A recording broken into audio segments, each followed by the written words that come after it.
Welcome to Man Does Tech, where I solve the problems you didn't even know you had. In this video, I will explain how to make delicious Alfredo sauce. First, ensure you have high-quality ingredients ready. You'll need about 1 cup of heavy cream, half a cup of freshly grated Parmesan, and 2 tablespoons of unsalted butter. Having everything prepped makes the cooking process much smoother.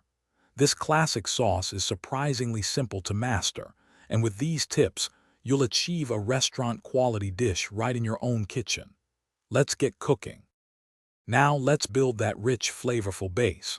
In a saucepan, melt 2 tablespoons of unsalted butter over medium-low heat. Be careful not to brown it. Once melted, slowly pour in 1 cup of heavy cream, stirring continuously. Allow this mixture to gently simmer for about 2 to 3 minutes. This step helps the flavors meld and slightly thickens the cream, preparing it for the star ingredient, cheese. The key to a silky smooth Alfredo is how you add the cheese. Crucially, remove the pan from the heat before incorporating the Parmesan. Gradually stir in about half a cup of freshly grated Parmesan cheese. Keep stirring until the cheese is fully melted and the sauce becomes beautifully smooth and creamy. If it's too thick, a splash of pasta water can help. Season with salt and black pepper to taste.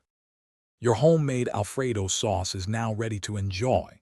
Toss it immediately with your favorite hot pasta, ensuring every strand is coated in that luxurious creaminess. Garnish with a little extra Parmesan cheese and some fresh chopped parsley for a touch of color and freshness. This dish is perfect for a cozy dinner. Also, for those looking to improve their financial well-being, check the description for a link to a fantastic book and other great deals. Enjoy your meal. Thanks for watching. If you found this helpful, don't forget to like and subscribe.